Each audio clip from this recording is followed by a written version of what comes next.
Hello, salut à tous, j'espère que vous allez bien. Donc, bienvenue à Tout se passe en Afrique. Je suis Christian Seri, je suis entrepreneur, je suis agent immobilier, je suis aux États-Unis. Donc, comme je dis tous les jours, si c'est la première fois que tu te connectes sur cette chaîne, j'aimerais t'inviter à liker, partager et à t'abonner. Donc voilà, ici on parle de business, on parle de leadership, on parle d'empowerment, on parle de vision, on parle d'éducation et on parle surtout d'éducation immobilière. Donc voilà. La vidéo d'aujourd'hui, ça va concerner mon pays qui est la Côte d'Ivoire. Donc voilà. Donc, de toute façon, avec le patronyme que je porte, je peux pas me cacher. Hein. Donc voilà. Hein. Avec le patronyme que je porte, je peux pas me cacher. Jusqu'en Côte d'Ivoire, donc tu dis ce nom, tout de suite on va te dire d'où tu viens. Donc voilà. Mais voilà. Je fais cette vidéo vraiment à l'attention de nos dirigeants.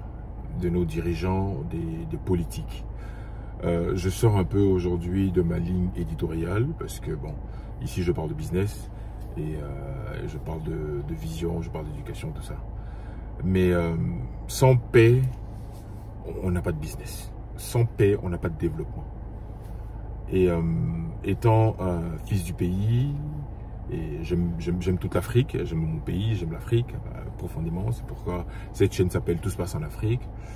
On est connecté à nos racines, quel que soit, voilà, comme dit Ousmane Sembène, quelle que soit la durée du bout de bois dans l'eau, il ne deviendra pas caïman. Donc, quel que soit ce qu'on a parcouru, ce qu'on a atteint, ce qu'on a pu réaliser à l'étranger, mais à la fin, nous sommes africains. On va te ramener forcément à ton image, à d'où tu viens, forcément. Donc, nous, on assume. Moi, j'assume qui je suis africain, je suis ivoirien, et j'en suis très, très, très fier. Si je devais renaître encore, j'aurais dit à Dieu, ramène-moi en Côte d'Ivoire. C'est clair. Donc, voilà. Donc, je fais cette vidéo pour attirer l'attention de notre président de la République, attirer l'attention de nos dirigeants, de tout ce qui est en train de se mettre en place. Voilà, de loin, on sent qu'il y a une certaine tension et il y a des choses certains éléments sont réunis pour créer un cocktail Molotov. En 2002, j'étais encore étudiant en France, à Paris, et on a eu ces moments difficiles en Côte d'Ivoire. La crise jusqu'à 2010, 2010 ça a atteint son apogée avec tous les morts qu'on a connus, les déplacés, les gens sont venus de Bouaké, du Nord, venir congestionner Abidjan. La Côte d'Ivoire, avant toute cette période-là, est un pays phare. C'est toujours un pays phare, mais le pays est solide. Le pays est très solide économiquement. Les hommes qui composent ce pays, que ce soit ceux qui sont natifs ou ceux qui vivent en Côte d'Ivoire, la Côte d'Ivoire, on ne va pas se le cacher, est un pays super solide, un pays riche. C'est pourquoi tout le monde vient là et on s'en fout d'où tu viens, quoi. Que tu sois béninois, malien, on s'en fout. On est chez nous, on est, voilà. Moi, je me souviens, j'étais encore petit, des amis avec qui on partait à l'école. Hein. Moi, je n'ai jamais su que mon ami était béninois ou il était, je sais pas. À un moment, on dit, mais toi, t'es béninois, depuis quand t'es béninois? Pour dire quoi? On s'en fout d'où tu viens. Voilà, la Côte d'Ivoire est un pays d'hospitalité. Ce qui est en train de se passer en ce moment, ce sont des éléments qui sont en train de mettre en place une période d'instabilité. Ce qui me fait mal, c'est que on n'a pas connu d'élection. C'est-à-dire que quand, en Europe ou en Occident, quand il y a jour d'élection, tout est calme, c'est tranquille, c'est un jour ordinaire.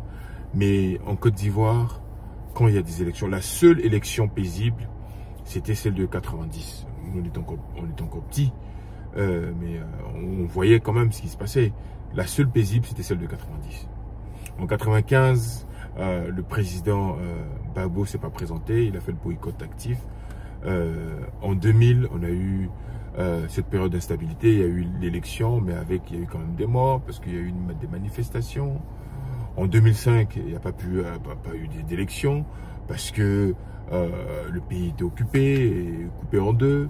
Il y a eu des élections en 2010, ça nous a emmené 3000 morts.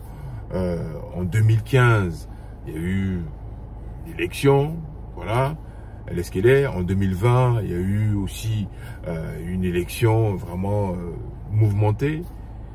On a besoin de paix. C'est dans la paix qu'on peut développer l'Afrique et notre pays. On a vraiment besoin de paix. Et pour nous, moi, je suis très croyant et donc je porte vraiment la Côte d'Ivoire en prière. Que la sagesse habite nos dirigeants. Vraiment. Que la sagesse habite nos dirigeants. La terre de Côte d'Ivoire ne passera pas. Nous sommes des hommes, nous allons passer. On doit penser au futur de ceux qui arrivent derrière nous. Ceux qui arrivent derrière nous. Cette génération, celle qui est née en 2002 par exemple, qui a toujours connu l'instabilité.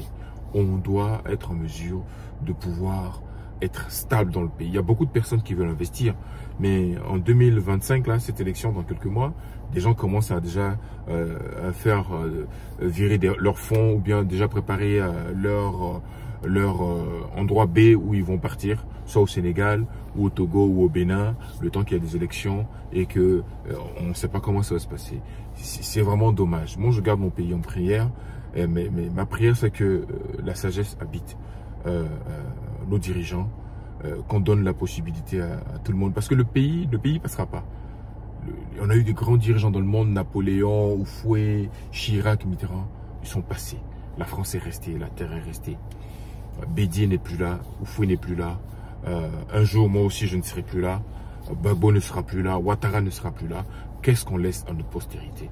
Qu'est-ce qu'on laisse à notre génération future? Que des ennuis, que des problèmes?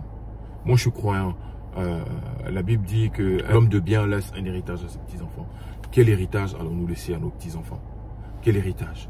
Que la guerre, cette question d'ivoirité, de nationalité, je trouve qu'on peut faire mieux. Aux États-Unis, c'est un grand pays, je ne sais pas combien de kilomètres carrés, près de 400 millions d'habitants. Chacun, les gens vivent bien. Les gens vivent bien. Ils ont dépassé ces questions-là. On doit dépasser l'intérêt personnel. C'est pourquoi j'ai toujours admiré le président Léopold Sédar Senghor, qui a laissé le pouvoir en 81, il a laissé Abdou Diouf. Après, le Sénégal n'a jamais connu d'instabilité. On a besoin de paix pour pouvoir développer nos business. Moi, je ne vais pas vous mentir, mes projets que j'ai sur la Côte d'Ivoire, en ce moment, je le ferai en main. Je le ferai en main. Je me dis, non, c'est pas le moment de me lancer. En 2019, j'étais parti même pour d'autres opérations, d'autres opportunités. Ma formation d'origine, je suis spécialiste import-export. Donc, j'ai travaillé dans l'import-export en France et à Boston. Et je voulais créer une boîte d'import-export en 2019. Vu les conditions, je me suis dit, non, j'étais à Abidjan. En juin 2019, j'étais là-bas. Je suis retourné encore en juillet 2019. 2 semaines après, je suis retourné. Mais l'environnement n'était pas... ça ne me rassurait pas pour que je puisse vraiment faire cela. Et j'ai laissé. Comme moi, beaucoup de personnes ont envie d'investir encore, de multiplier leur investissement, parce que qu'on ne se cache pas, la Côte d'Ivoire est une vraie terre d'opportunité. La Côte d'Ivoire est un pays béni. Donc, vraiment, j'appelle à la paix. J'appelle vraiment à la sagesse. À la sagesse. Parce que ce qui est en train de se passer en ce moment, les éléments que je vois, ça ne nous encourage pas, ça ne nous montre pas qu'on va à une élection paisible. Donc voilà, mon message, c'est encore un message et une prière.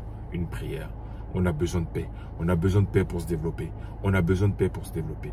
On a besoin de paix pour se développer. Au Burkina, le président Ibé, il est en train de travailler, il est en train de bitumer le pays, il est en train de, chaque 2-3 semaines, il y a des inaugurations d'usines, de tomates à gauche, à droite. On peut le faire, on peut le faire. Et ma prière, c'est que moi, par exemple, je vis en Occident, it's ok, mais mon cœur est en Afrique. Mon cœur est en Afrique. Je veux rentrer en Afrique. Et je veux, quand je veux rentrer, je veux qu'il y ait...